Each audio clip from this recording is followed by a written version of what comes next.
Boa noite, amados. Boa noite foi para ontem, amém? Boa noite, amados. Glória a Deus, aí sim. Graça e paz do Senhor, amém? Você está animado? Aleluia. Cutuca quem está do seu lado, dá um apertão santo aí, com carinho, tá? Para não deslocar o ombro de alguém, chacoalha bem ele e diga assim: ei, Deus conta contigo. Deus conta comigo. Deus conta conosco. Amém? Amados, o Senhor trouxe algumas palavras ao meu coração para serem compartilhadas, e antes de começar o culto, o Espírito Santo estava me incomodando, eu fui ali para o gabinete pastoral orar um pouco, acerca de algumas direções, porque a palavra do Senhor fala em 1 Coríntios, no capítulo 14, fala que o espírito do profeta é sujeito ao profeta, amém? E nós precisamos entender que o Espírito está dentro de nós, o Espírito Santo, ele nos comunica coisas, mas nós precisamos ter o discernimento de entender o que Deus quer de fato trazer para a igreja no tempo de hoje, na dispensação de hoje. É muito comum para quem já tem uma prática de leitura da palavra, de estudo da palavra, de ouvir pregações, que à medida que você vai lendo bons livros, que você vai se enchendo da palavra, vão surgindo mensagens, vão surgindo esboços de pregações que você começa a pensar e entender no seu espírito que o Senhor está querendo aquela mensagem, mas que muitas vezes você entende que não é naquele momento, e você começa a ir guardando na gaveta para entender qual é o tempo certo de entregar essa mensagem. E o Senhor falava coisas no meu coração essa semana e ao longo de alguns dias, e ali eu estava ali naquele gabinete orando, pedindo ao Senhor para que me desse de fato a direção correta, e algumas coisas foram me sendo sinalizadas. Primeira coisa que eu quero dizer a você, amado, antes de começar de fato a pregação, duas coisas que eu quero enfatizar para você. Primeira coisa, com a autorização do pastor, tudo que nós vemos aqui, que foi mencionado acerca dos gastos, é importante salientar que são gastos que são necessários, fundamentais e indispensáveis para toda e qualquer igreja. Amém? Não sei se você sabe, alguns aqui sabem, meus pais são pastores lá em Recife, do Verbo da Vida, e quando a gente comenta algumas coisas, ele mesmo comenta, né, que igreja é isso mesmo. Exige muitas despesas para você manter um prédio adequado. Por que isso? Porque, meu amado, dificilmente a gente vai encontrar um prédio pronto para ser uma igreja.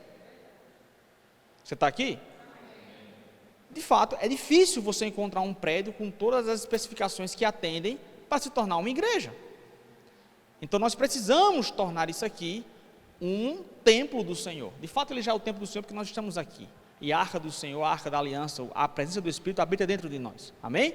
Mas para que haja de fato aquilo que o profeta Ageu já menciona nas escrituras, de nós trazermos a casa do tesouro, o que o profeta Malaquias ressalta o povo de Israel para trazer os mantimentos, para que haja provisão, isso tem que ser feito desde o começo da geração do povo de Israel, que são os nossos primogênitos na fé. Você vê, existiu o tabernáculo, depois houve a construção do templo, depois o templo foi derrubado e ele foi reerguido, né? Então, toda a história do povo da Bíblia, sempre vemos que houveram necessidades de serem feitos investimentos. Diga comigo, investimentos. Investimento não é gasto, investimento é de fato você empregar algo que você entende que está dando um retorno. E meu amado, não há retorno maior do que o ministério de Deus para alcançar vidas aqui. Não existe dinheiro no mundo que pague o que está sendo feito aqui.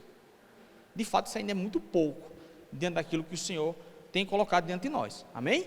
Então, às vezes a pessoa pode perguntar, mas gastou 40 mil, vai gastar 100 mil, era melhor ter comprado um prédio. Não é assim que funciona, amém? Dificilmente as coisas se portam dessa maneira. Então, para você entender a primeira coisa. A segunda coisa que eu quero te incentivar, nós vamos ter o Rema aqui em 2025, amém? Quantos creem nisso? Acho que o pessoal não escutou, não vou repetir. Quantos creem que vai ter o Rema aqui em 2025? Amém. Glória a Deus. Mas, meu amado, eu e você precisamos ser fiel no pouco. E o pouco eu vou dar com todo respeito, entre aspas, porque não é pouco, tá? Nós tivemos uma pregação muito boa ontem no nosso culto de ensino, que é o Vida Eficaz. Meu amado, eu vou dizer uma coisa, eu já fiz o Rema, e eu vou dizer uma coisa a você. As pregações que nós temos aqui no Vida Eficaz, muitas vezes, a profundidade dos assuntos que são explanados aqui, supera em muito algumas aulas que tem no Rema. Então nós temos à disposição, o pastor tem uma vasta bagagem de conhecimento, e uma didática muito boa. Meu amado, nós não podemos desperdiçar essas oportunidades. Isso se chama negligência. Isso se chama leviandade. E o que é leviandade? É você tratar as coisas superficiais e achar como tudo é descartável e é meramente reposto, né? Mas eu quero dizer uma coisa a você: o tempo que você perdeu aqui ontem, você não vai conseguir mais repor. O que você tem que fazer, você temos que fazer, é buscar atrás de não falhar mais com essas coisas para com o Senhor. Amém? Então, eu quero deixar aqui 2 recomendações de leitura, rapidamente, tá? Para que você esteja se alimentando do Senhor e que vão estar presentes nessa mensagem de hoje. Esse livro aqui é muito bom, acho que eu já li ele 6 vezes já. 5 impedimentos ao crescimento da graça. Esse livro é um livro rápido, porém extremamente eficaz. Tem mensagens poderosas aqui. E algumas delas nós vamos citar hoje à noite. O outro livro não tem na livraria aqui, tá? Mas isso aqui foi um livro que eu vi na minha infância, meu pai lê esse livro. E me inspirou uma coisa que o Senhor tratou comigo, que vai ser o tema dessa mensagem de hoje. Esse livro aqui é sensacional, mas só tem na internet disponível para comprar. Chama Deus é o dono do meu negócio. Forte, hein? Deus é o dono do meu negócio. É de Stanley Tan. Esse livro é um livro antigo, mas muito bom. Amados, eu quero que você abra comigo. Vamos agora ao escopo da mensagem. Vamos para 1 Coríntios, no capítulo 4. Eu quero que você segure o dedo lá em 1 Coríntios. Vamos começar, na verdade, por Salmo 127. Melhor começar pelo livro de Salmos mesmo, dentro daquilo que o Senhor quer tratar conosco. Você está animado? Vamos lá. Meu amado, não sei se você entende, mas eu fico entendendo que nós temos de fato uma provisão do Senhor sobre esse tempo que estamos passando aqui. Veja que coisa interessante. Quem imaginava, em pleno 10 de dezembro, em Maringá, que estaremos tendo que fechar as portas por causa do frio? Isso não é porque você não acha que é a mão de Deus provendo aqui, para você não ficar sofrendo no calor? Se você acha que Deus não é capaz de mudar as estações do tempo para te beneficiar, você precisa conhecer mais quem é o seu Pai, amém? Aleluia. Salmo 127, capítulo 1 diz assim: se o Senhor, não vou ler na Almeida atualizada, se o Senhor não edificar a casa, em vão trabalham os que a edificam. Se o Senhor não guardar a cidade, em vão vigia a sentinela. Inútil vos será levantar de madrugada, repousar à tarde, comer o pão que penosamente granjeastes aos seus amados. Aos seus amados, ele o dá enquanto dormem. Amém? Então, o que o Senhor está querendo dizer para mim e para você nessa noite? E é o tema que o Senhor estava falando ao meu coração. Nós precisamos de fato envolver Deus nas nossas vidas como um completo. O que a mensagem que Deus trouxe ao meu coração, que na verdade seria mais ou menos o que esse livro fala, que eu mostrei, é que Deus ele precisa ser o dono do meu e do seu negócio. Deus precisa ser de fato o dono meu e da sua vida. Deus na verdade ele precisa ser o nosso sócio majoritário. Você entende que você tem um pai que quer estabelecer uma parceria com você, uma parceria de sucesso que vai te fazer destravar coisas impressionantes na sua vida. Mas para que isso haja a manifestação disso, é necessário que haja primeiramente o entendimento do que é preciso. E esse entendimento do que é preciso, eu vou te falar agora. Chama-se obediência à vontade de Deus. Você pode repetir comigo? Diga: obediência à vontade de Deus. Então, vamos lá agora para 1 Coríntios, o texto que eu começar a ler, mas agora eu vou, de fato, ler agora. 1 Coríntios, no capítulo 4, a partir do versículo 1. Assim, pois, importa que os homens nos considerem como ministros de Cristo e despenseiros dos mistérios de Deus. Veja o que ele está falando aqui primeiramente, capítulo 4, versículo 1. Assim, pois, importa que os homens nos considerem como o quê? Como ministros de Cristo e dispenseiros dos mistérios de Deus. Para pensar, amado, uma coisa que o Senhor estava falando comigo aqui. Deus não quer que você seja conhecido, ou que eu seja conhecido pela sua profissão. Ele até quer que isso aconteça, mas não é a prioridade. Deus não quer que você seja conhecido porque você canta bem, porque você fala bem, porque você opera bem, porque você é um bom vendedor. Primeiramente, nós temos que ser conhecidos perante os homens, como ministros de Cristo. E dispenseiros, ou seja, aqueles que distribuem os mistérios. Quando ele está falando de mistério aqui nessa versão, na verdade está querendo falar de coisas que ao mundo podem parecer ocultas, porque não conhecem ao Senhor, mas que para nós já são reveladas pelo Espírito da verdade. Ou seja, nós temos que agir como mensageiros do Evangelho, trazendo paz e consolação para esse mundo. Então as pessoas, elas têm que identificar em nós, primeiramente, Cristo em nós. O que isso tem a ver com o texto inicial de sim, vão o Senhor não guardar? Porque, meu amado, para que eu possa, de fato, mergulhar na vontade do Senhor, eu tenho que entender o que é que Ele deseja para mim.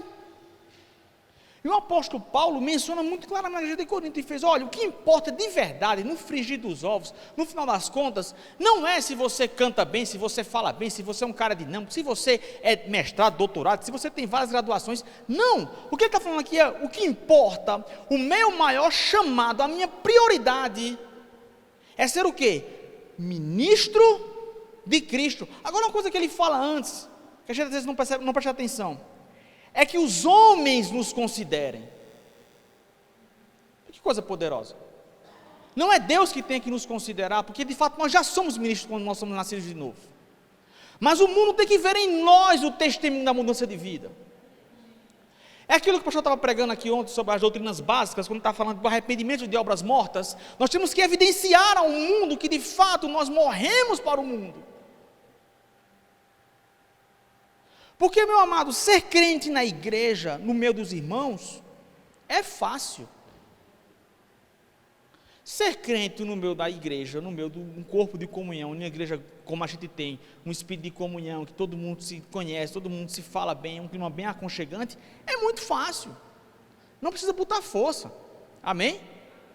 Difícil, amado, quando você está lá fora no mundo, que está todo mundo batendo em você, e você tem que olhar para todo mundo, dar risada e dizer, o Senhor é a minha força, o Senhor é quem me protege, o Senhor é quem está diante de mim. Isso de fato é quando as pessoas vão começar a olhar para você e vão dizer, de fato ele é um ministro de Cristo, porque ele não se abala mediante as pressões, ele não cede mediante as dificuldades, ele não fraqueja diante da peleja. Mas não é só o ministro de Cristo aquele que traz a boa obra, mas também um dispenseiro. Ou seja, aquele que não só reserva, mas ele também distribui. Ele também entrega. O que está querendo dizer isso aqui, amados? Você e eu não podemos ser o crente 007. James Bond, o infiltrado. Está lá dentro, ninguém sabe que é crente. Por quê? Porque as condutas não condizem com quem é crente. O linguajar não conduz, o modo de vida, o modo de se portar, a postura no ambiente de trabalho. Nós precisamos mudar isso aí. Sabe, dói quando a gente escuta a gente falar assim, nossa, vai contratar crente, é o pior empregado que existe, porque vive dando desculpinha. Eu já vi muito colega meu falar isso. Isso é de doer, amado. Por quê? Porque nós não estamos sendo dispenseiros dos mistérios de Deus, ou seja, das verdades da palavra. O mundo não consegue ver em nós a diferença do que nós somos. O nosso maior chamado, amados, em Deus é esse. É sermos encontrados na parte de Deus, perante os homens, como ministros de Deus e dispenseiros das verdades, dos mistérios de Deus para o mundo. Aí ele continua no versículo 2. Ora, além disso, ou seja, se já não fosse o suficiente, o que se requer, o que é que Deus quer de mim e de você? Além dessa postura, é que cada um deles seja encontrado fiel. Fiel. Como a gente já mencionou, e o pastor estava mencionando justamente isso ontem, acho que eu já falei isso em outra pregação também, a fidelidade, na verdade, muitas vezes ela se confunde com a própria fé, porque fé é pistes, fidelidade é pistos, são palavras derivadas do grego. Meu amado, o que está dizendo aqui é o seguinte: se você começou a obra, Deus quer que você vá até o final. Nós temos que de fato abraçar essas verdades e ir até o fim, entendendo que nós não negociamos princípios para com Deus, nós não negociamos aquilo que nós temos recebido da parte do Senhor, perante a responsabilidade que Ele tem nos dado.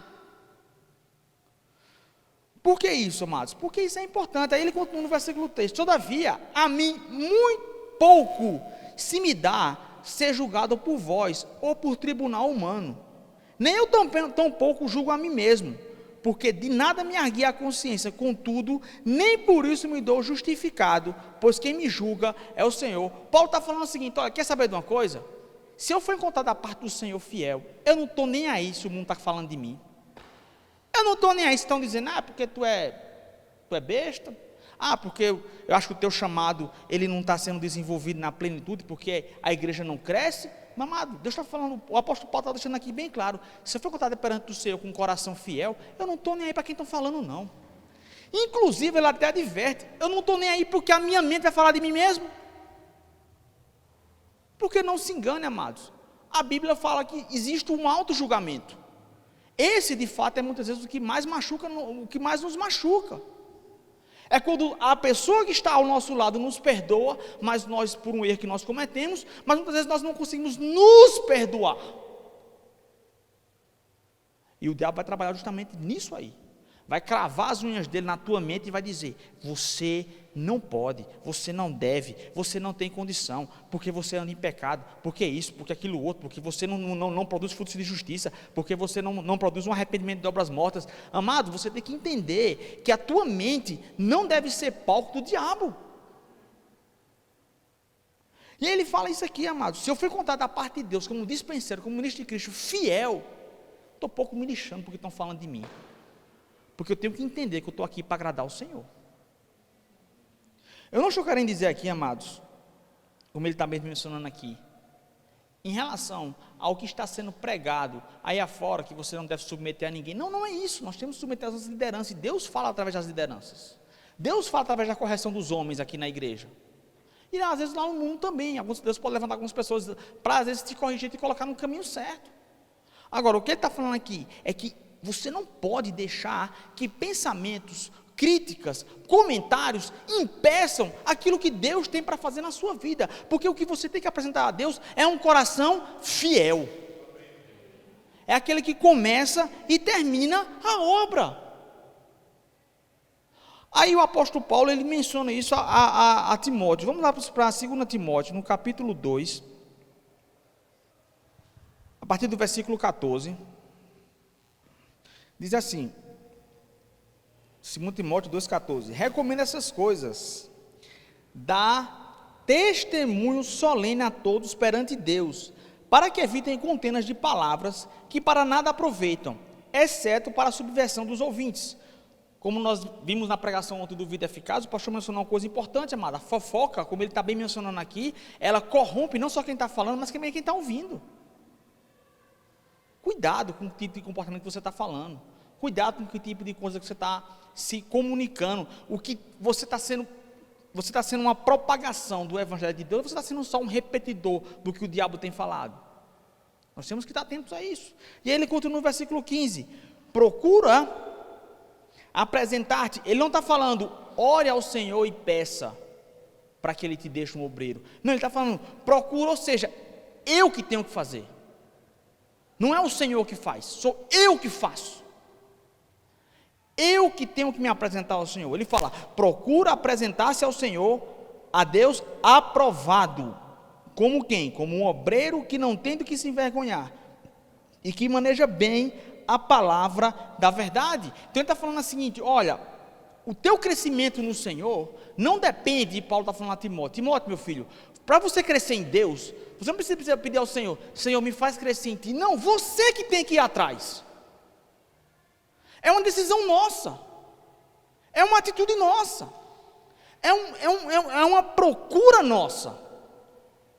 Não se ora ao Senhor dizendo: Pai, me dá fé, Pai, me dá crescimento, Pai, me dá... Não é isso. Nós que vamos atrás disso. Nós que vamos manifestar isso. Através de quê? De procurar. Ou seja, se dedicar a uma vida de santidade ao Senhor. Eu entender que eu tenho que me apresentar a Deus, como Ele falou aqui, como quem? Como um obreiro aprovado, que não tem do que se envergonhar. Como o apóstolo Paulo bem menciona no primeiro que a gente acabou de ler, ele falou: de nada a minha consciência me argue contra mim. Ou seja, não há argumento na minha cabeça que me condena, porque quem me justifica é o Senhor. Eu tenho entendimento de que eu vivo a vida de Cristo, não faço nada de errado, portanto, não há o que se apontar diante de mim. E outra coisa que ele fala aqui, é que maneja bem a palavra, ou seja, é um crente que lê, que estuda e que se dedica ao conhecimento da palavra. Aquilo que o pastor está mencionando aqui é uma coisa que a gente tem que combater muito na igreja. De fato, é uma verdade. Pessoas que falam: não, porque o evangelho é simples, porque o evangelho é fácil, porque as pessoas complicam muitas coisas. Mas isso é um engano. De fato, a gente dá leite para a criança, mas quando a coisa vai crescendo, você tem que começar a engrossar o caldo, porque senão você fica desnutrido. Por que o leite materno, quando quando uma criança nasce, a mãe só amamenta até 6 meses, e depois disso, ele deixa de ser uma amamentação exclusiva, para se tornar uma amamentação, uma alimentação suplementar, ou seja, ela não vai ser mais o principal.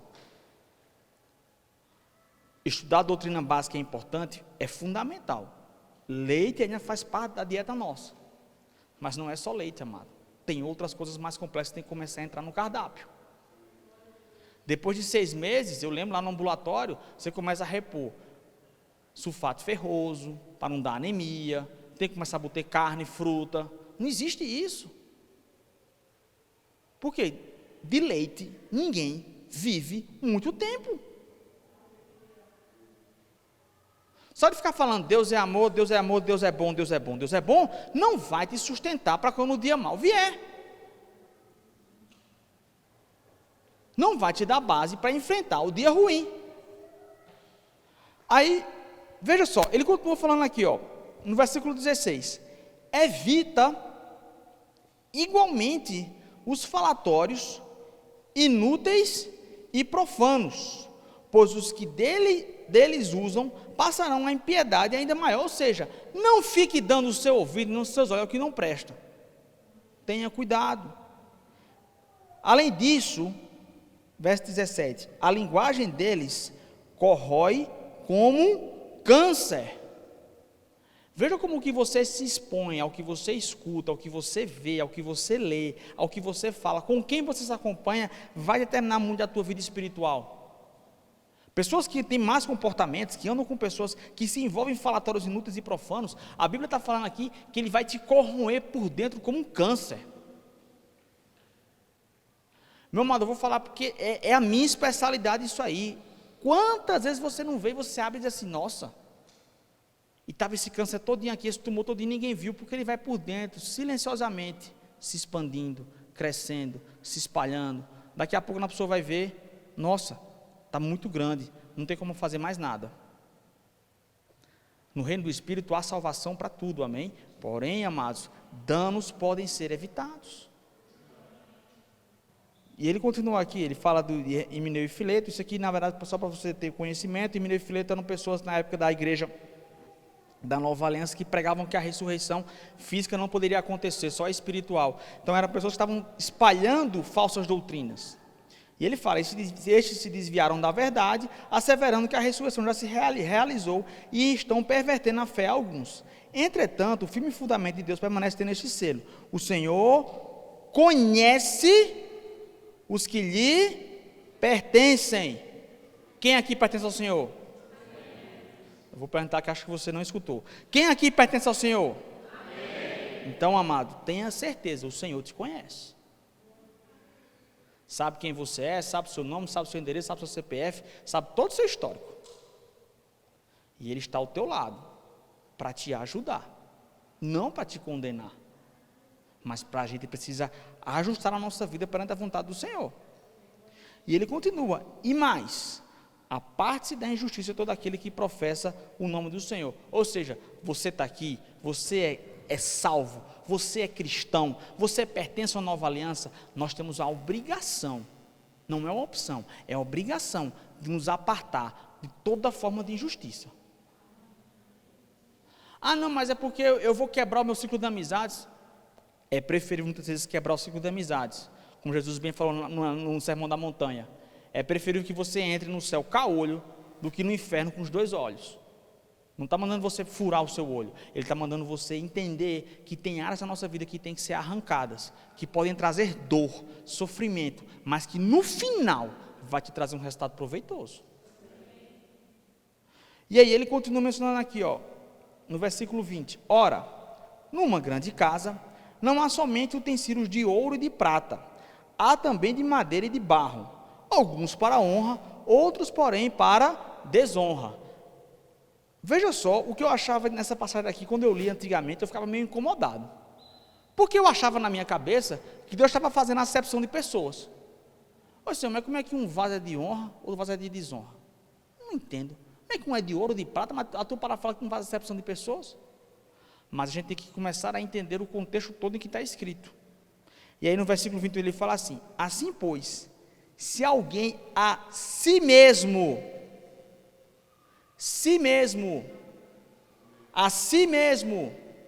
ou seja, quem determina se vai ser vaso de ouro, de prata, de honra, de desonra, não é o Senhor, somos nós. São as nossas atitudes que vão definir se o Senhor pode ou não contar conosco. É igual na parábola dos talentos, quando aquele mestre entrega e volta, ele fala a mesma coisa para aqueles dos 3 e dos 5 talentos, mas o que enterrou, ele fala: você foi um servo mau e fiel, porque eu não posso confiar em você, não posso confiar em você.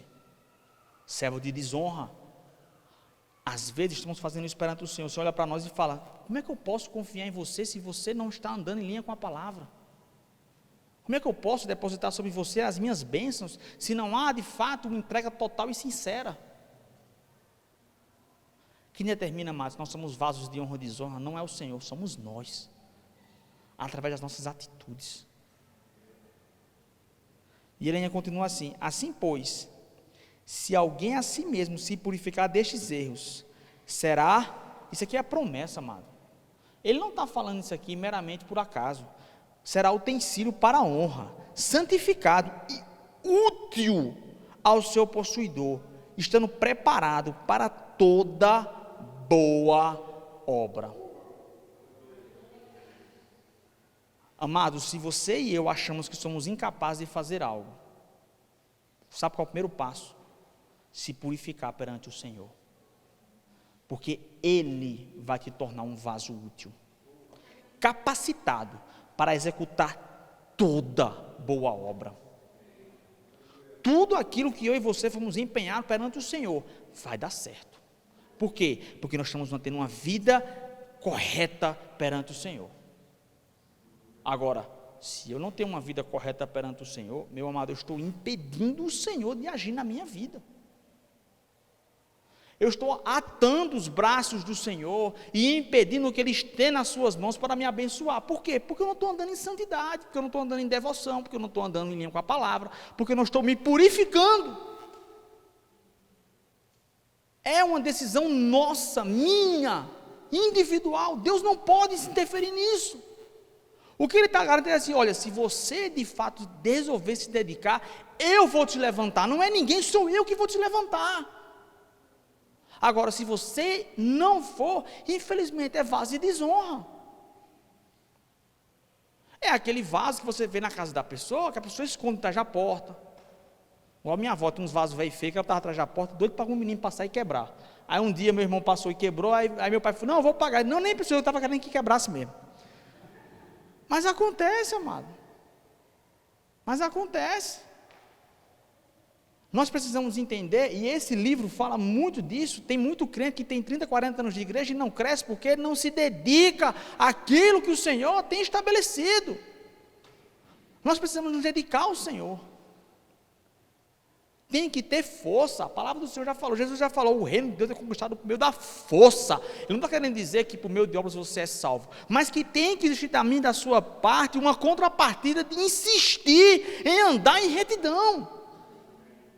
Sabe, o novo nascimento, o batismo em Cristo, quando você é nascido de novo, se você é gordo, continua gordo, se você é magro, continua magro, se você fala arrastado, eu estou falando arrastado, a tua vida não vai mudar, mas o teu interior é reconstruído. É um processo constante de aperfeiçoamento, mas isso tem que dedicar da minha e da sua parte uma demanda de força, de dedicação, de entrega. Mais uma vez, amados, não é o Senhor que determina quem cresce ou quem não cresce, quem determina somos nós. Não é o Senhor que determina quem avança e quem não avança, somos nós. Não é o Senhor que determina quem é ou quem não é abençoado, somos nós. Por isso, amado, que nós temos que mudar o nosso linguajar. Ah não, a gente vai conquistar os ar-condicionados aqui para a igreja. Se Deus quiser. Não, mas Deus quer. Não, se Deus quiser vai dar certo. Não, mas já deu certo. Por quê? Porque eu entendo que eu tenho uma aliança com Deus. Agora, veja só o que ele fala, lá em Gênesis, vamos voltar lá para o primeiro livro da Bíblia, no capítulo 26,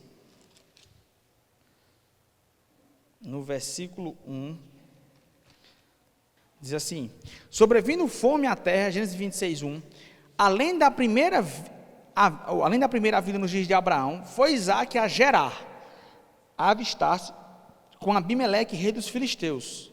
Apareceu-lhe o Senhor e disse: não desças ao Egito, fica na terra que eu te disser, e habita nela, e serei contigo, e te abençoarei, porque a ti e a tua descendência darei todas essas terras, e confirmarei o juramento que fiz a Abraão teu pai. Multiplicarei a tua descendência como as estrelas do céu, e lhe darei todas estas terras. Na tua descendência serão abençoadas todas as nações da terra.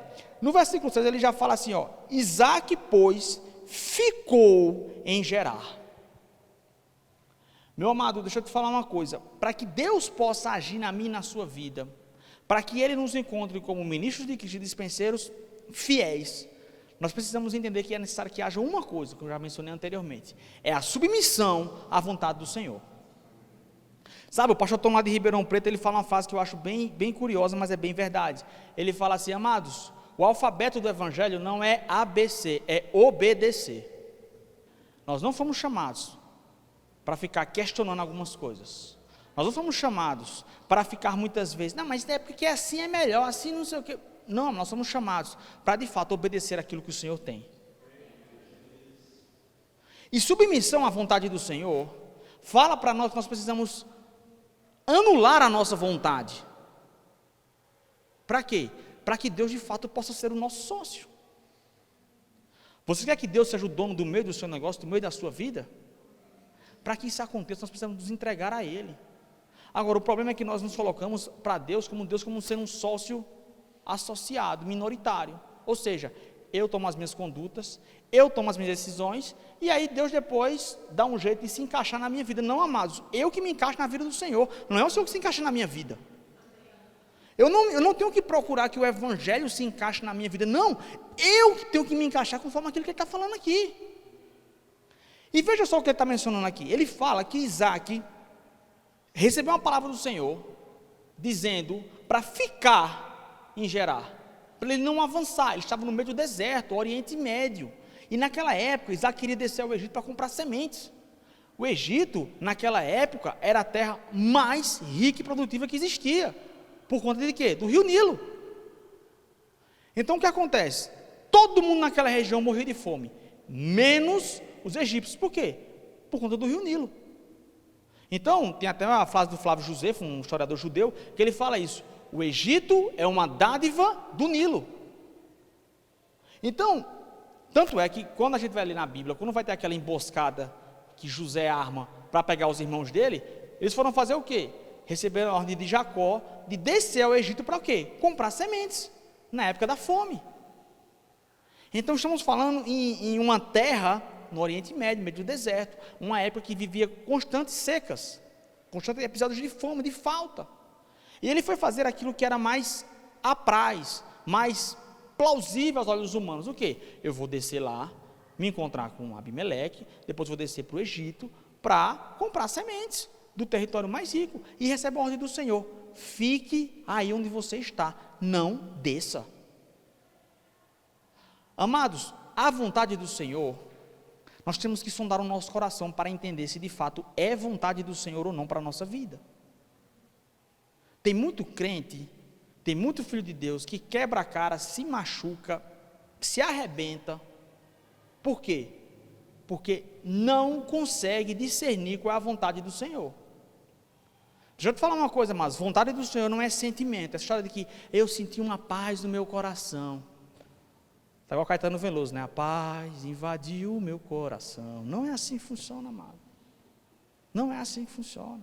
O irmão Reagan fala isso nesse livro aqui. Amado, existe algo chamado de testemunho interior, que só é desenvolvido quando há o quê? Uma intimidade com Deus.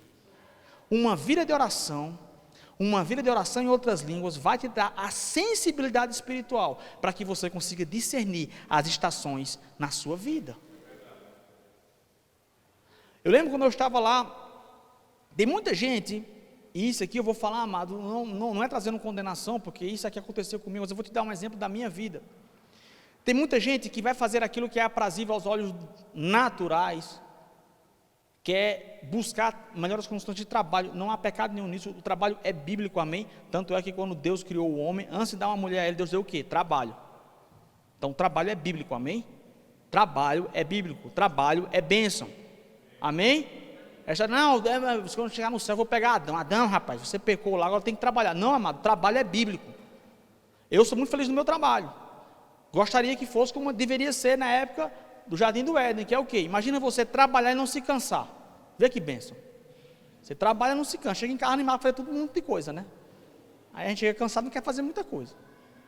Mas o trabalho é bíblico, é a forma que Deus encontra para te abençoar. Aí veja só que coisa poderosa. Isaac foi fazer aquilo que era mais aprazível aos olhos dele, mas ele obedeceu a ordem do Senhor. Tem pessoas que muitas vezes você olha assim e fala: nossa, eu recebi uma proposta para tal lugar. Rapaz, é Deus, só pode ser Deus. É Deus naquela cidade ali, porque Deus falou comigo que vai ser lá. Tudo bem, não há erro nenhum nisso, se de fato for a vontade do Senhor. Mas, amado, eu quero te dizer uma coisa: antes de você ver isso, ora, põe diante do Senhor, acalma os teus sentimentos, vê se de fato é a vontade do Senhor para a tua vida naquele tempo. Sabe por quê, amados? Porque não vem me dizer que é a vontade do Senhor quando você vai para um local onde você não recebe alimento espiritual. Não é a vontade do Senhor. Onde você expõe a sua família a uma situação de risco, sem estar sendo alimentada pela palavra, não é a vontade do Senhor. Quando eu estava na minha residência em Ribeirão Preto, no final do meu primeiro ano da residência, surgiu uma vaga de transferência para o hospital de base, que era na cidade de Rio Preto.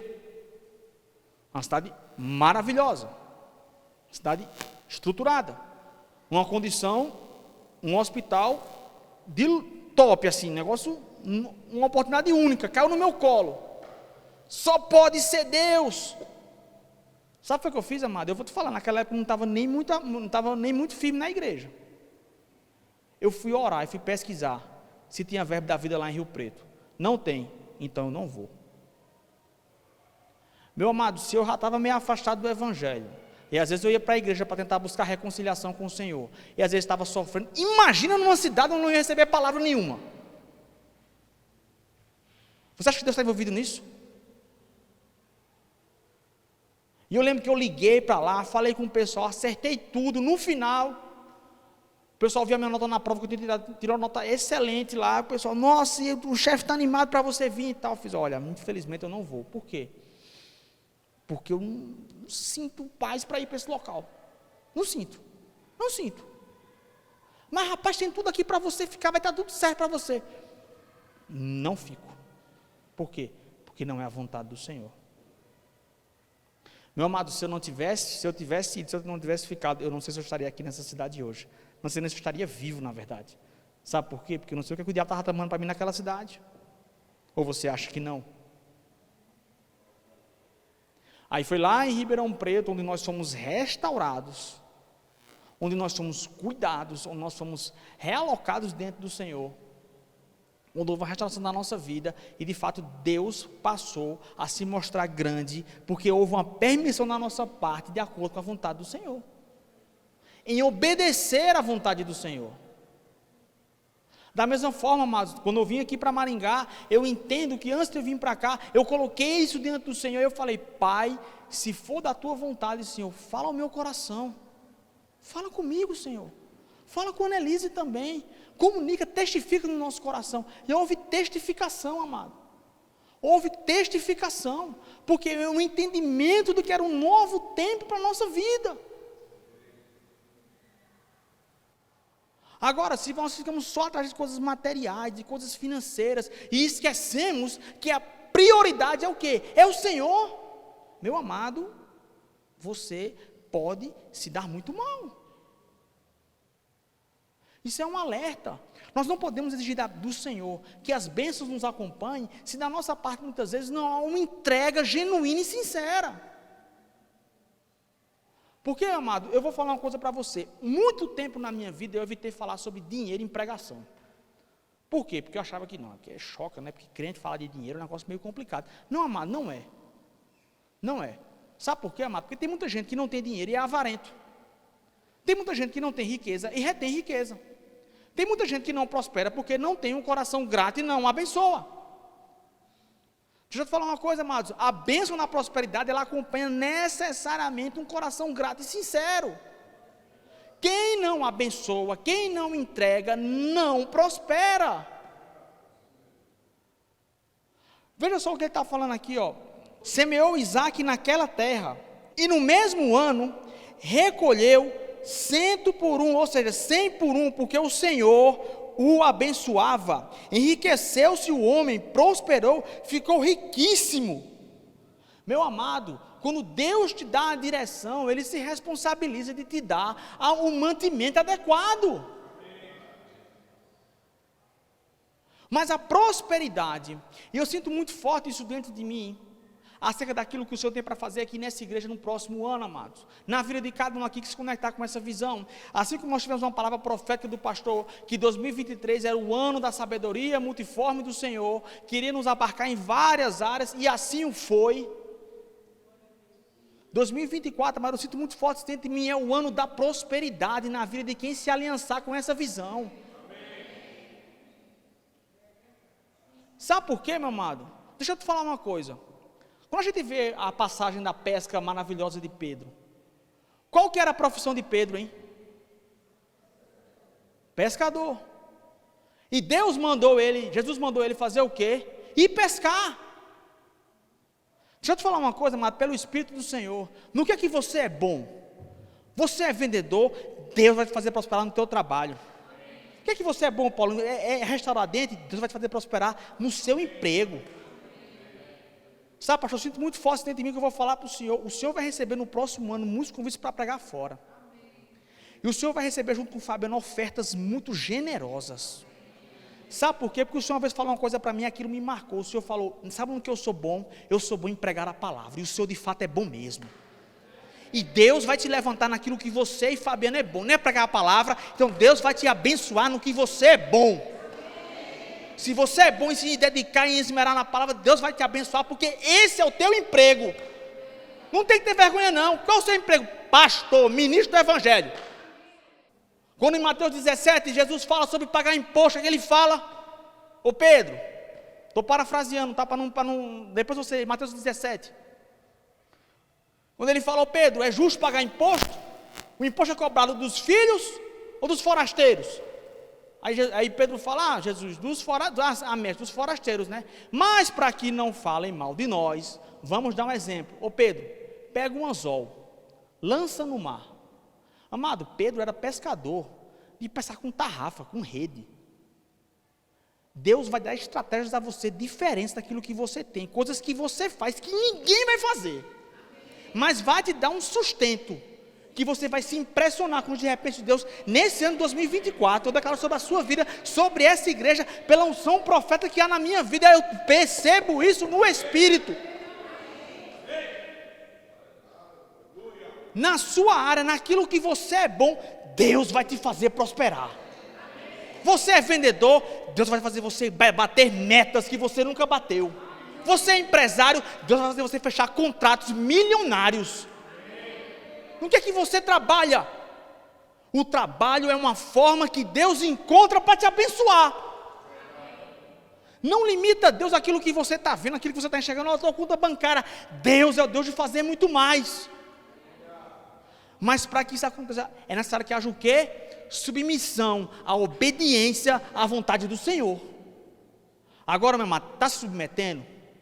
Está orando diante do Senhor? Está discernindo que é o tempo certo?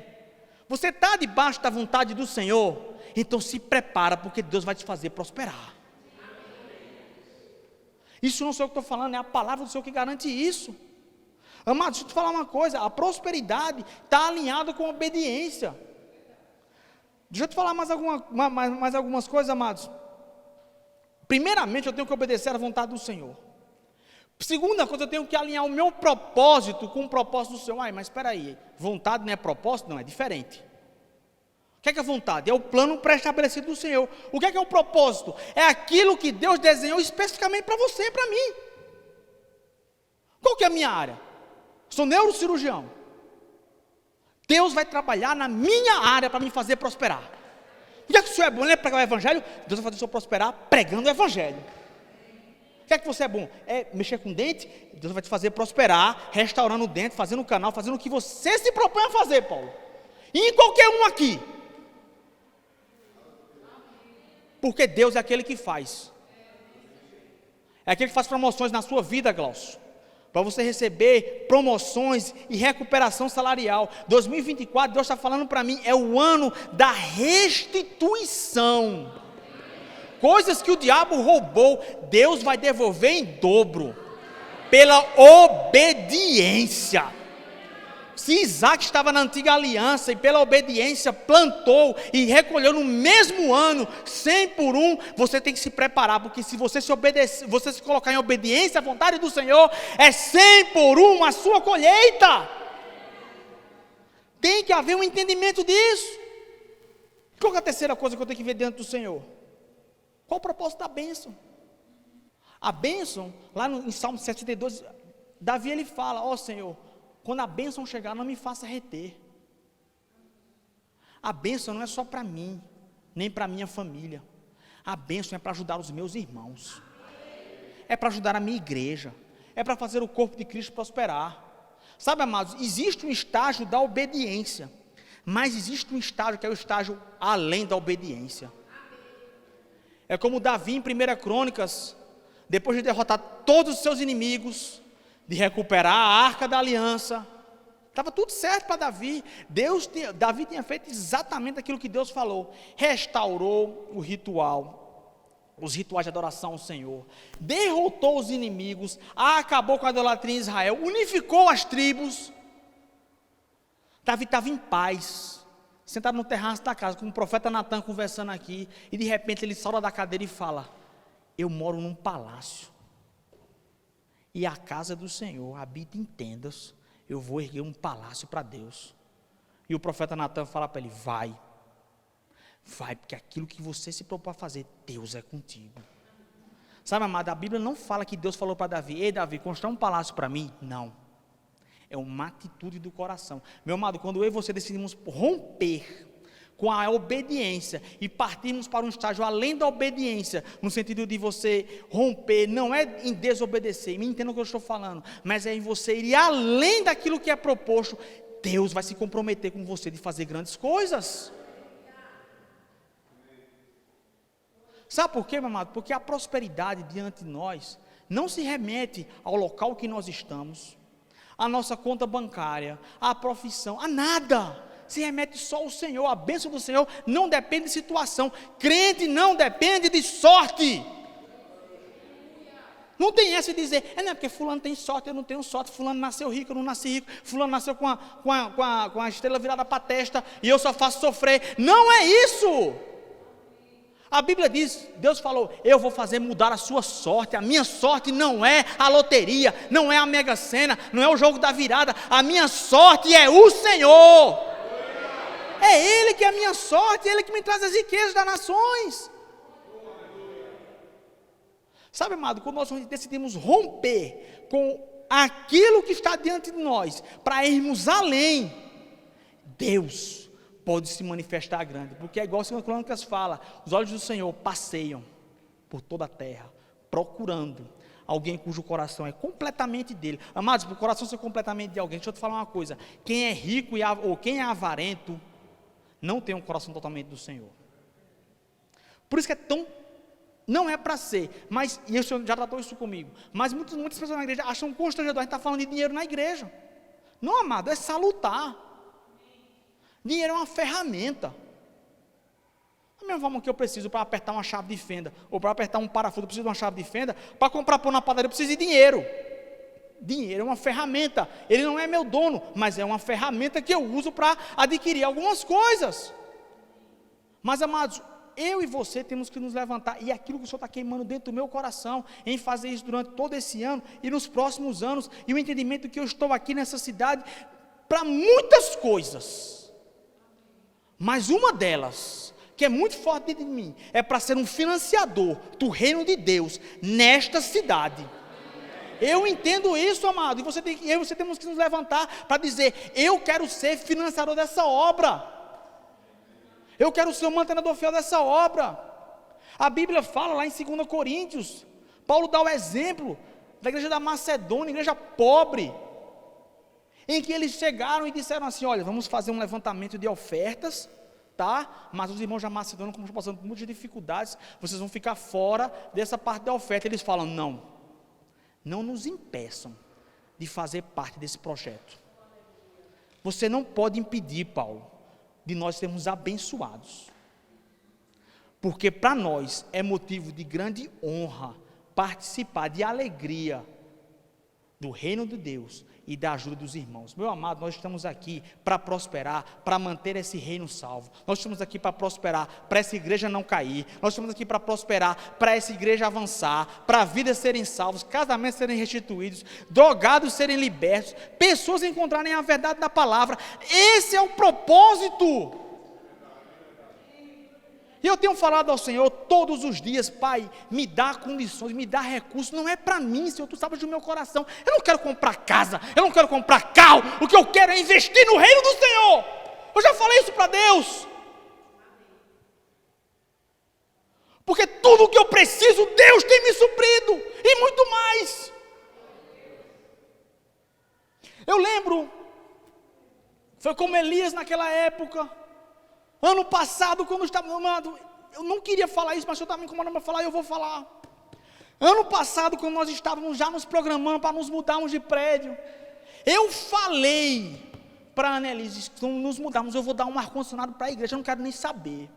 Independente das minhas ofertas, eu vou dar um ar-condicionado para a igreja, porque eu quero ajudar no reino de Deus.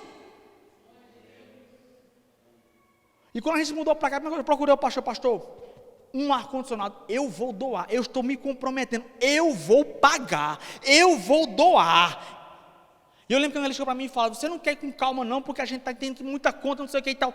Eu vou obedecer aquilo que eu me comprometi com o Senhor. Eu disse, Pai, me dá recursos, porque eu quero plantar no reino de Deus. Eu não quero comprar casa, amado, não quero comprar carro. Eu fui ver um carro uma vez para trocar de carro, esse ano, e o Senhor falou para mim, eu estava fechando o contrato lá, o Senhor falou para mim, não compre carro, use esse dinheiro para investir na minha obra. E eu falei para o Carol, não vou fazer mais um negócio, por quê? Porque eu não estou sentindo o Pai, Deus falou para não fazer. O cara começou a rir na minha cara, Deus falou, falou e eu vou obedecer, que eu não estou doido. Estou doido de não obedecer ao Senhor? Fugir da proteção de Deus? Meu irmão, deixa eu te falar uma coisa. Quando eu decidi pagar esse ar-condicionado, Eu lembro que eu olhava para o natural e fazia, mas eu vou pagar, não estou nem aí, eu vou pagar porque eu estou empenhado em fazer aquilo que o Senhor quer.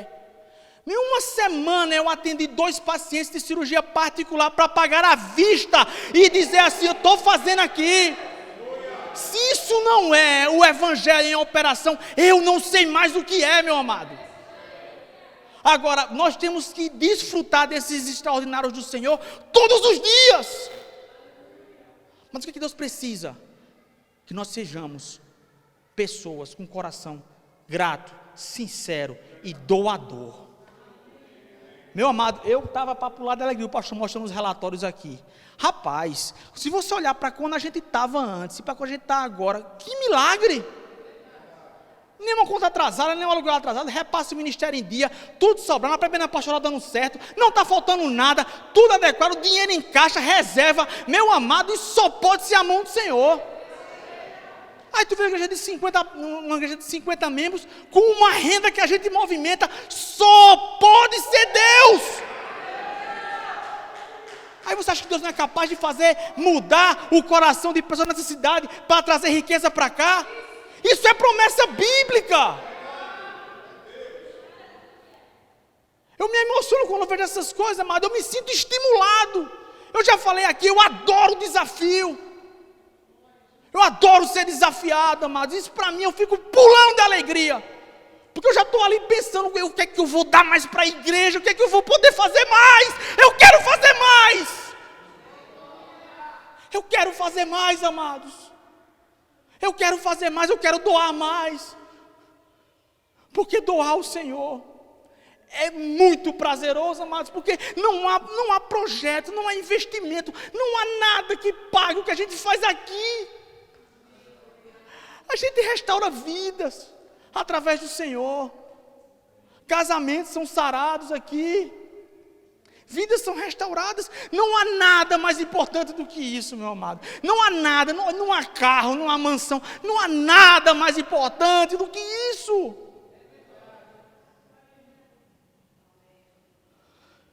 Para encerrar, amado, a hora já está bem avançada, eu não vou me prolongar mais. Mas deixa eu te falar uma coisa, amados. Vai comigo para o Evangelho de Mateus, no capítulo 13. Mateus 13, 44 diz assim: a parábola do tesouro escondido. O reino dos céus é semelhante a um tesouro oculto no campo, o qual certo homem, tendo-o achado, escondeu.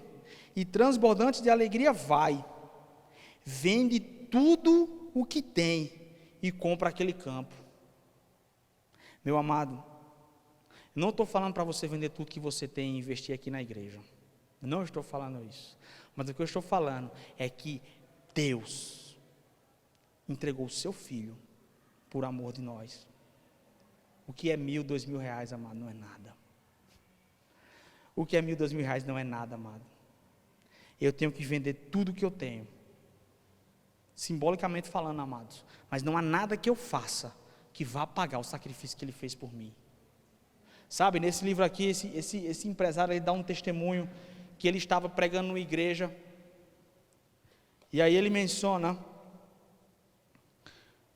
que um pastor convidou ele para participar de uma oferta no campo missionário, e ele dizendo que não ia, no Oriente Médio. E aí a esposa dele chega para ele era só empresário, ele falou: amados, eu estava ofertando na igreja, mas eu não queria me envolver muito com Deus. E aí eu comecei a procurar mais o Senhor, procurei a ter mais fome de Deus. Isso nos Estados Unidos na década de 40, 50, pós-guerra, recessão econômica. E aí ele menciona nesse livro, ele fala assim: amados, chegou um momento da minha vida que eu não parava de pensar mais naquele pastor, e ele continuava me ligando e fazia: eu quero você aqui no campo missionário comigo, quero você aqui no Oriente Médio comigo, eu quero que você conheça o trabalho que eu estou fazendo aqui. E um determinado momento ele disse que a esposa dele chegou para ele e falou: olha, tu não está pensando em expandir a tua empresa de copo plástico lá para o Oriente Médio? Vai lá, você aproveita e faz as duas coisas, faz uma visita ministerial e faz um contrato também lá. Ele está certo. Quando ele chegou lá, ele foi movido de uma compaixão tão grande, que ele começou a orar ao Senhor, e o Senhor falou para ele: lembra que você falou para mim um dia, que se você me conhecesse, você daria tudo para mim? Aí ele falou: Senhor, tudo? Ele é tudo? Você não falou? Eu não te dei tudo? Não te fiz prosperar? Não te tirei do nada, no meio de um estado pobre, miserável? em Ohio, numa cidadezinha do interior, não tinha nada. Deus levantou ele, fez ele prosperar. Agora vamos cumprir a sua parte no contrato? Você está disposto a ser o meu sócio? Deus falou para ele: mas eu ser o seu sócio majoritário, eu ser o seu patrão? Imagina aí, amado, Deus te pedir para ser o seu patrão. E ele disse que voltou para os Estados Unidos e não parava de pensar naquilo, e orou ao Senhor e disse: Senhor, eu vou dar 60% do lucro da empresa, porque tem crente que não dá nem 10%, 60% já é muito. Aí Deus falou para ele, viu aquela palavra no coração, Mateus 13, 45. O homem que encontra uma pérola no campo, vende tudo que tem, porque aquilo ali passa a ser refúgio para ele.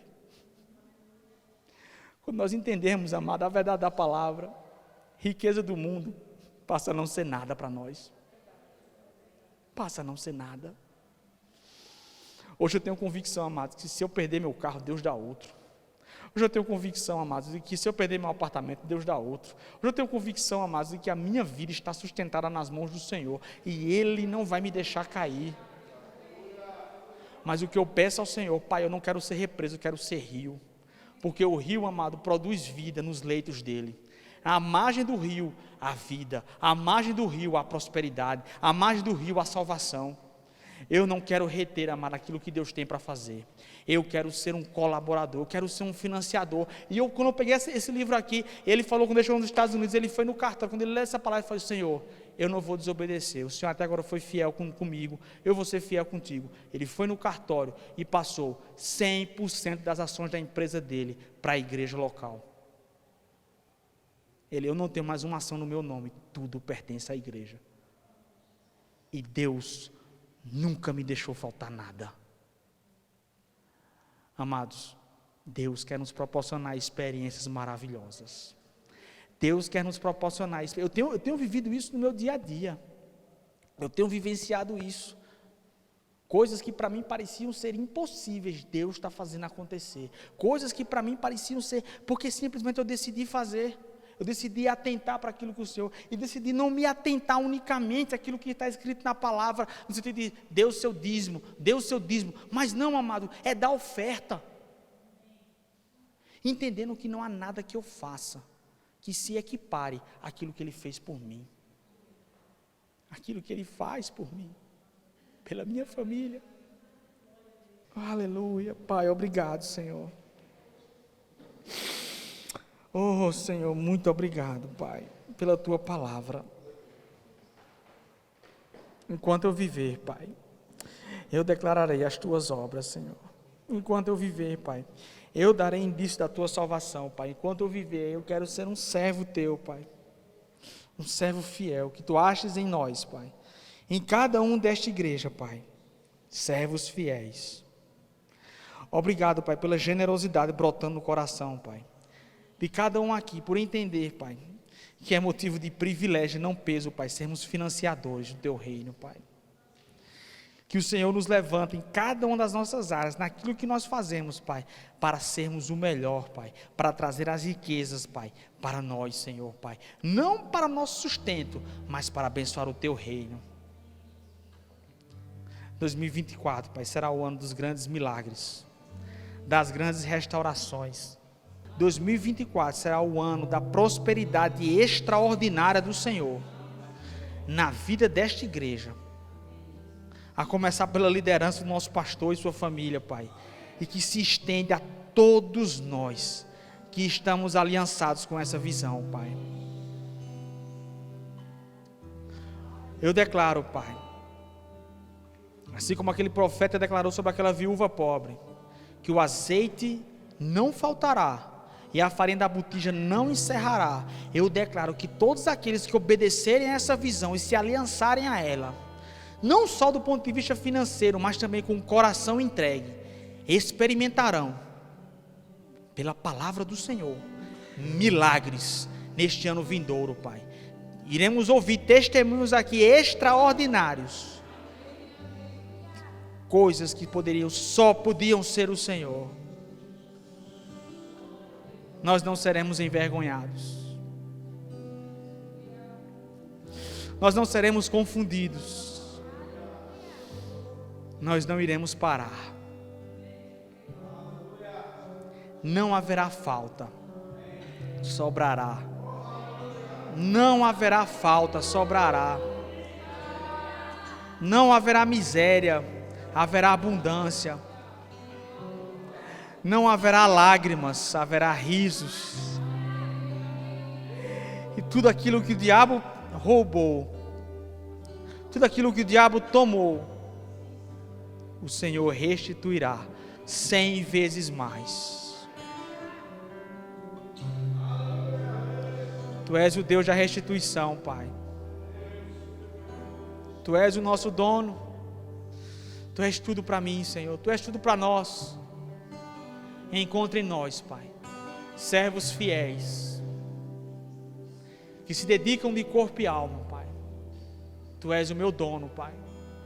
Tu és o dono da minha vida, dos meus pensamentos, das minhas emoções, do meu falar, do meu agir, do meu emprego, das minhas finanças. Tudo que eu tenho é teu, Pai. Tu és o meu patrão, Pai. Tu és o meu sócio. Tu és o meu tudo, Senhor. E eu descanso e confio em Ti. Porque quem tem uma fonte não tem falta. Quem tem uma fonte não tem falta. Quem tem uma fonte não tem falta. Quem tem uma fonte não tem falta. Quem tem uma fonte não tem falta. Tu és a nossa fonte, Senhor. A Tua palavra diz que do Teu trono fluem rios de água viva, jorram rios, Pai. Esses rios percorrem em nós, Pai, e nos trazem as bênçãos do Teu trono, Pai. As riquezas celestiais são trazidas a nós, Pai, pela aliança, pela obediência da Tua palavra, Pai. Acha em nós servos fiéis, Pai.